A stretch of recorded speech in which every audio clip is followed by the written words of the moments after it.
欢迎您收看家庭会客室。在我们婚姻导航这个系列当中，今天要跟大家谈一个非常实际的一个问题，那个就是有关钱跟钱财的一个处理方式。我们在婚前呢，如果把这个钱财处理的原则先讨论好的话，在婚后呢，可以避免许多的一些的冲突。因为钱其实是一个非常敏感的一个问题，到底钱在结婚之后呢，这是属于谁的？是属于你的，还是属于我的，还是属于大家的？还有怎么样子来运用这些钱财，都是一些非常关键的问题。今天就是我们来讨论这个主题。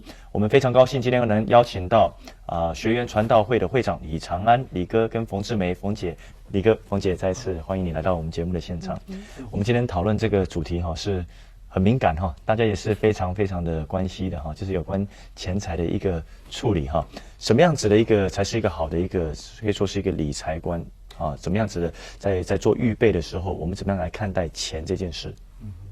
其实我们需要先知道这个钱财它的身份地位在哪里。今天这个文化让我们常常觉得说要提前来啦，向前看啦，这个钱那个钱就是 money 的钱呢，不是前面的钱，就造成一种文化，让我们就是看重钱，结果其实这是一个错误的导向，建立一个错误的价值观，反而人不是钱的主人，人变成钱的奴隶，所以这是一个很重要的议题，我们需要来探讨。是这个，有些人说我只要我有钱就没有问题了，那事实上不是没有钱才会造成婚姻的破裂，常常今天很多的情况是夫妻有钱所以吵架，才有争吵的话题，所以钱本身是中性的，那看那个使用的人他的心态如何，所以在进入钱的话题之前，我们要认识钱的这种本质，到底谁是真正钱财的主人？是。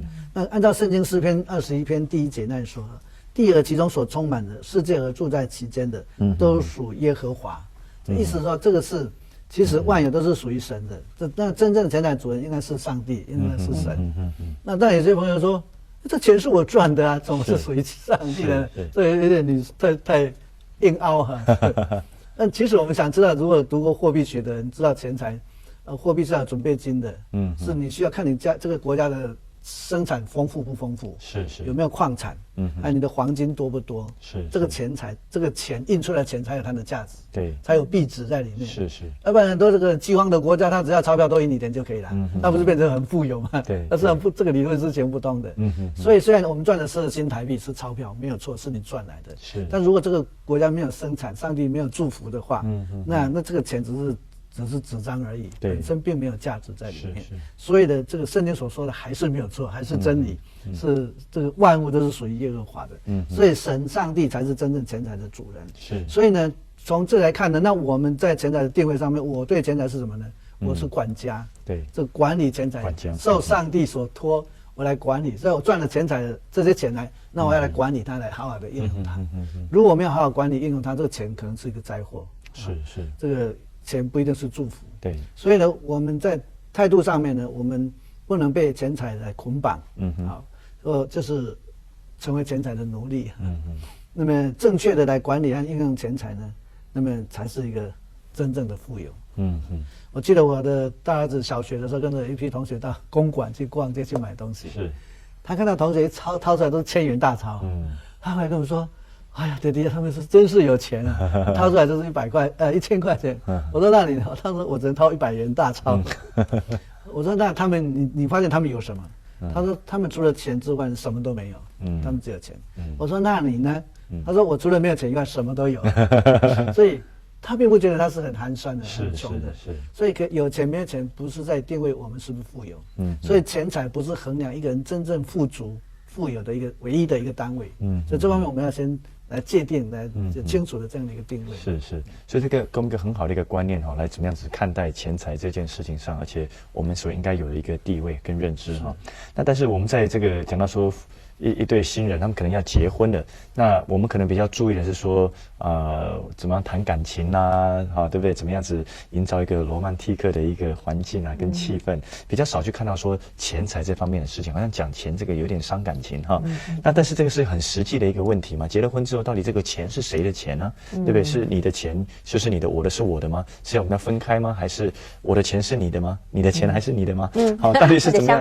你的是我的，我的还是我的。对，就是到底是谁的钱，我们怎么样来看待这件事情？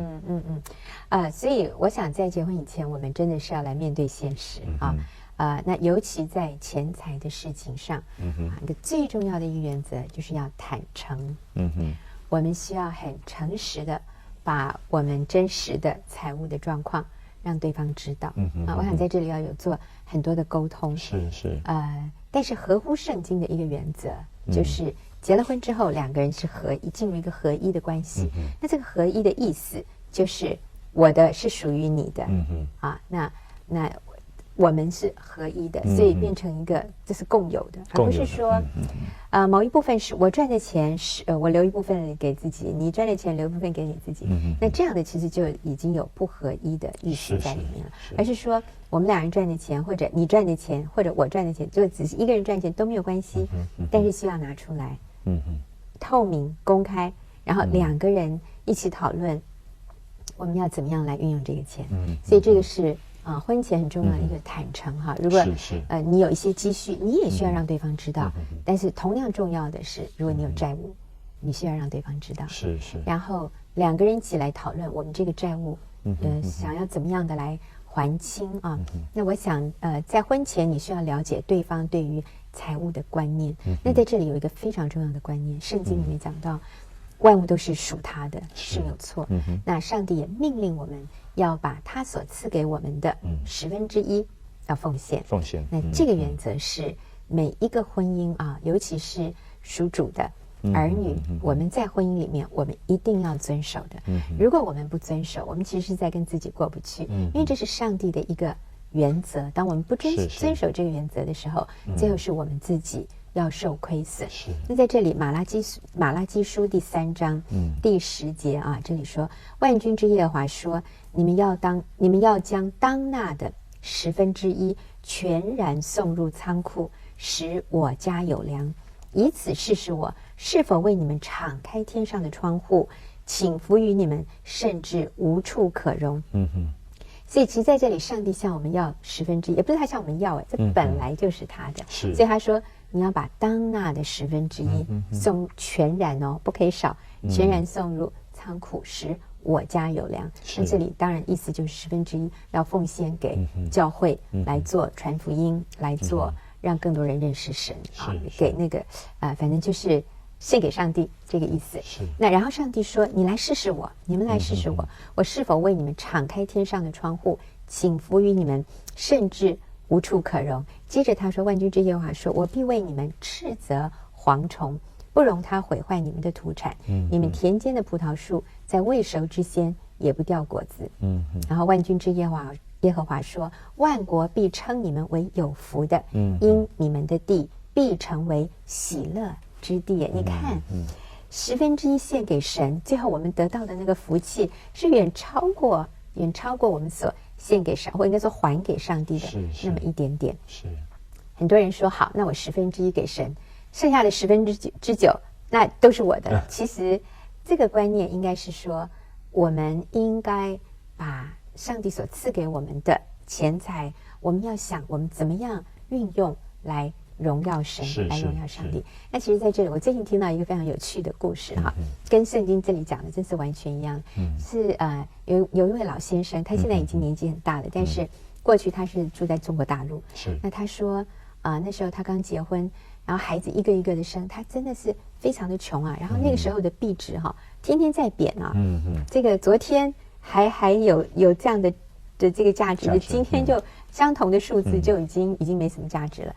他说还要我那是他刚信主，他说还要我11奉献，那简直是不可能的事嘛。所以他有的时候就没有11奉献，结果他发现当他没有11奉献的时候他钱就不够用因为孩子就常常生病然后就有很多这种意外的开销。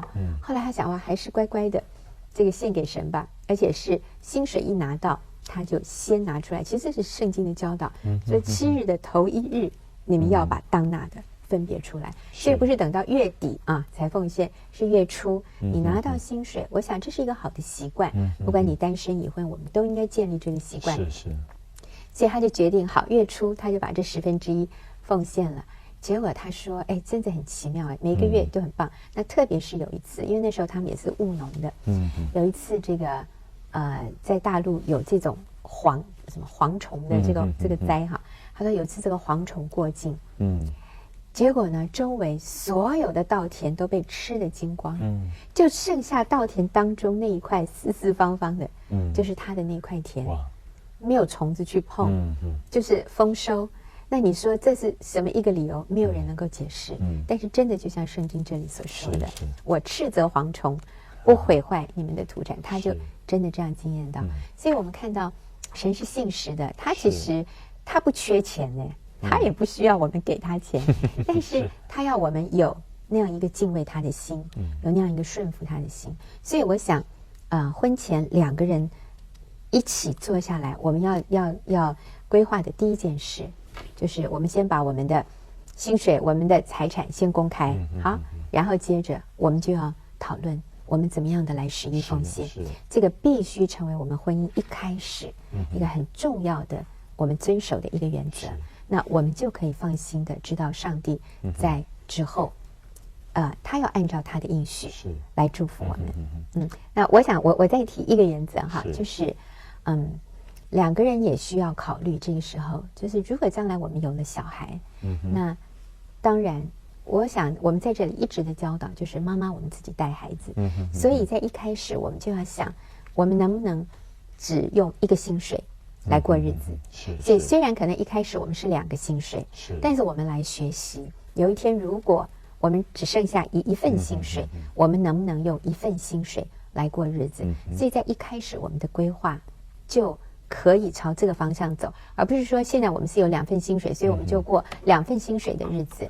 那有一天如果妈妈生了孩子要带小孩怎么办？那时候你就发现你缩减不回来了。可是如果在一开始我们就计划用1份薪水过日子，另外1份薪水我们就把它存起来，等到将来孩子来了，那我们就有一些积蓄可以用。所以除了使役奉献之外，我想这也是一个很重要的一个原则，就是我们学习来用1份薪水过日子。虽然是好像没有那么享受，但是在长远整个家庭的这个计划里面，你会发现是非常值得的。是在你谈到讲到说计划这件事情哈，那我们要看看讲计划，看看它的目的哈。那这个家庭理财的这个目的是什么呢？还有就是说，那我们钱是共有的，那谁要来管呢？是你管跟我管，这个就差很多了哈，是不是？我想家庭理财的目的不是让我们赚大钱更富有。圣经里面说到人的生命不是在乎家道丰富。是。好，这些人都用我有多少的钱来衡量我是不是很丰富的生命，但是圣经不是这种看法。是。这个也很多有钱人是很愁苦的，失眠啊，怕被勒索啦，怕被绑票啊，怕拿到这个空头的这个支票啊，这些等等都是其实是生活的很不安稳、不安全的。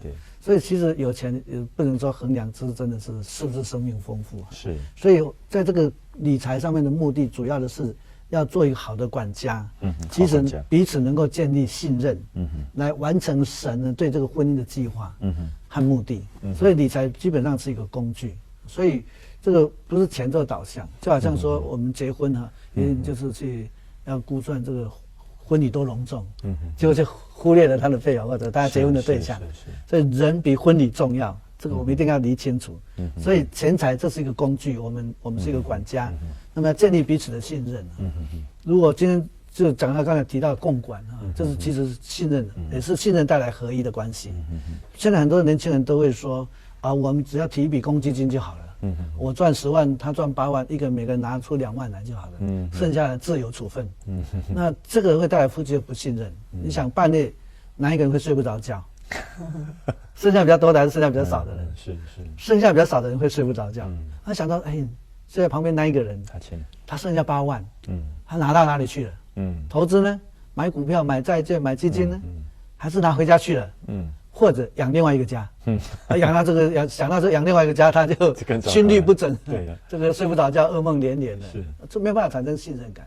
所以呢，这个一定是夫妻共管，大家坦诚，这个拿出来坦诚共管。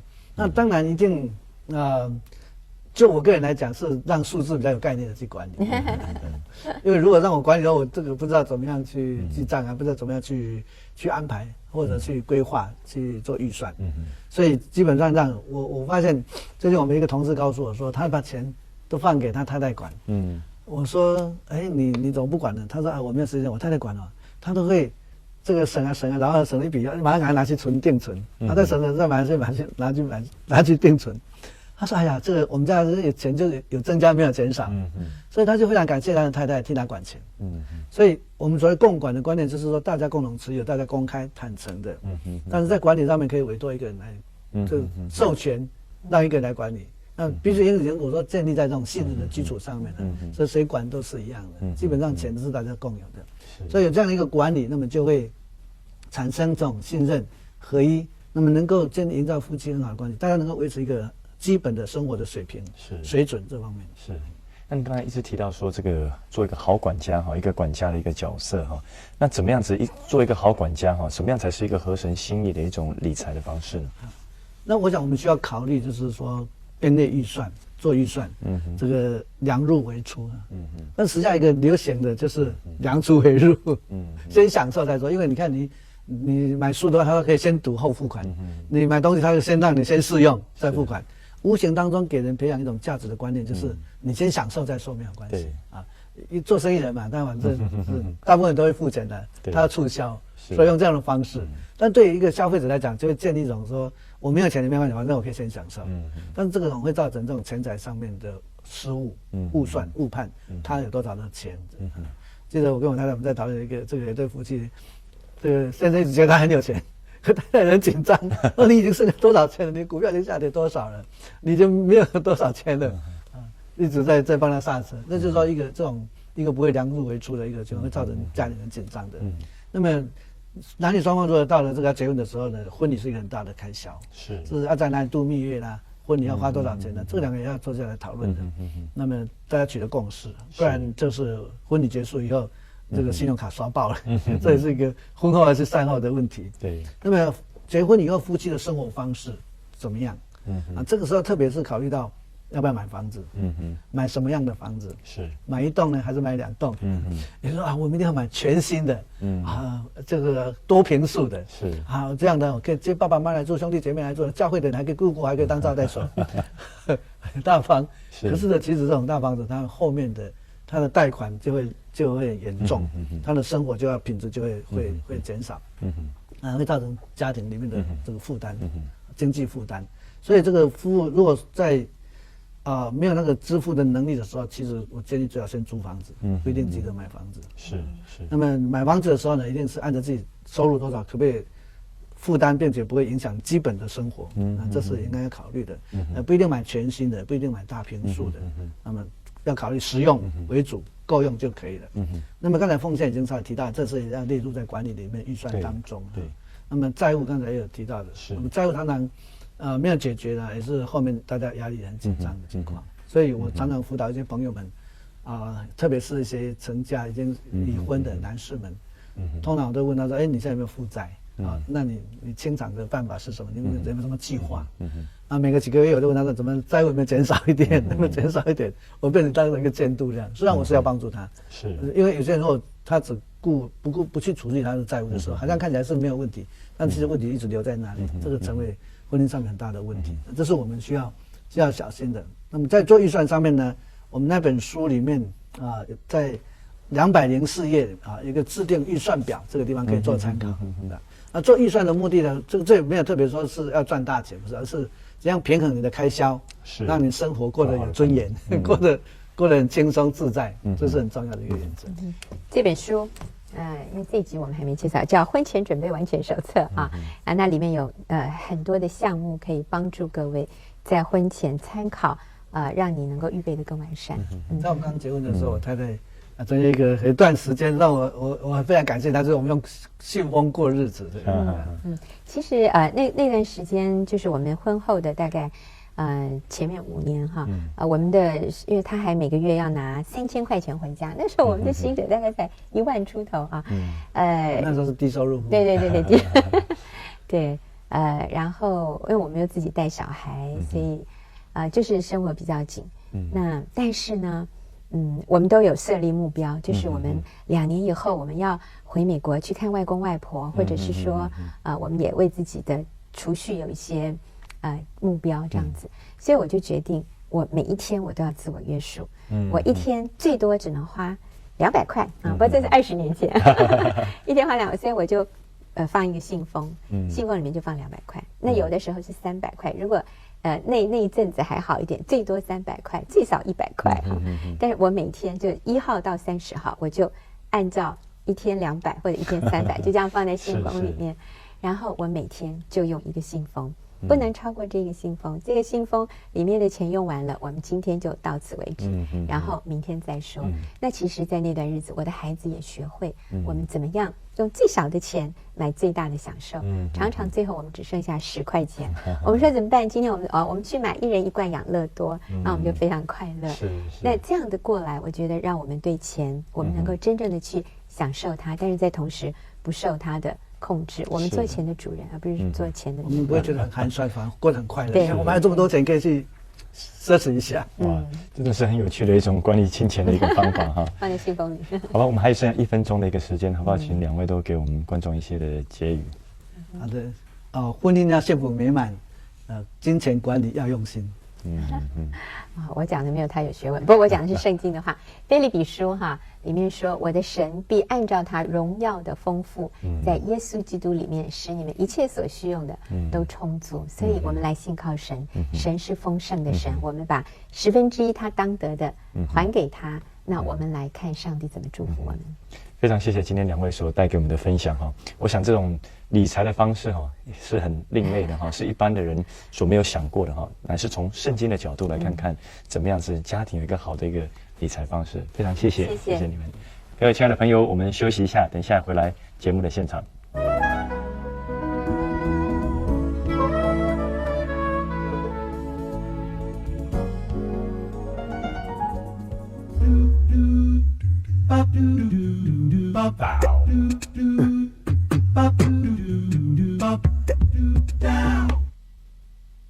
这里有爱，有爱是你的天堂，无条件的付出是真实的希望。欢迎回到家庭会客室。人家说金钱不是万能，但是没有金钱却是万万不能。虽然一个家庭的幸福与否，我们不能以有没有金钱来衡量它，但是呢，说实在的，金钱在家庭里的确是一个最具体的一个资源哈。我记得我们刚结婚的时候，那长辈常常耳提面命提醒我说，你当太太就要多省点钱啊，先生今天赚了多少钱，这个月多少钱，你就要把就等于有点强迫储蓄，多少钱就真的储蓄到银行。像刚刚冯姐讲的那个也是很好，就是用信封袋，就是强迫我们自己储蓄。我觉得说很多时候呢，有一些人呢，他们没有钱的时候呢，在夫妻里面呢，他们是非常痛苦的，因为他们没有足够的金钱去做很多的事情。但是很多的时候，因为钱很多，也造成他们婚姻里面极大的一个难处哈。所以我觉得说，今天我们的分享很重要的一个点，就是说这个钱到底是属于的。常常因为说是这钱是属于你的，是我们的，还是怎么有很多的一个挣扎，很多的一个拉扯。但是我们今天从一个很不同的一个角度来看这个婚姻里面的一个理财，就是这个钱呢不是你的，也不是我的，这个钱是属于上帝的，是神他所赏赐给我们的。而我们的一个责任呢，是做一个好的一个管家，来管理神所赏赐给我们的一个产业哈。不管是钱的多跟少，我们有一个必要在神的面前做一个好的管家。而且在结婚进入到婚姻里面的时候，在婚前有一些的规划，就像说彼此的坦诚，就说知道说你经济的一个情况，很多的时候人家没有讲好，没有讲清楚我经济上面的一个情况，说不定我欠很多，但是在结婚的时候，你另外一方完全不知道，直到结婚之后进入到婚姻才发现说，哎呀，原来是欠了这么多钱，这都不是一种的一个好的一种方式。所以在婚前就坦诚，甚至讲好说婚后有什么样的一个规划。可能有人他的规划是说他一定要拿大概1半以上的钱拿回去给他的原生家庭。这个事情如果在婚前不谈的时候，婚后才来面对的话，常常会造成极多的一些的问题。所以我们要承着一个观念说，这个都是神所赏赐给我们，这是属于神的，这不是我们的，我们不需要去争取的，而这是属于神的，我们2个要来共有，而且共同来管理，成为一个上帝的一个好管家。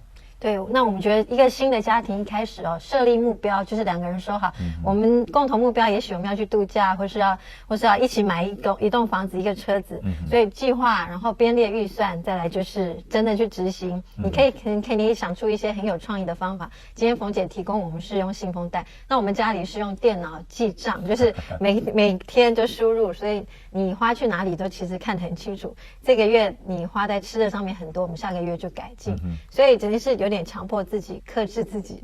那我们今天节目就到这边，跟大家说再见了。如果你有任何的事情要跟我们分享，请您来信、传真、打电话给我们。愿上帝赐福给你们。愿上帝赐福您。拜拜。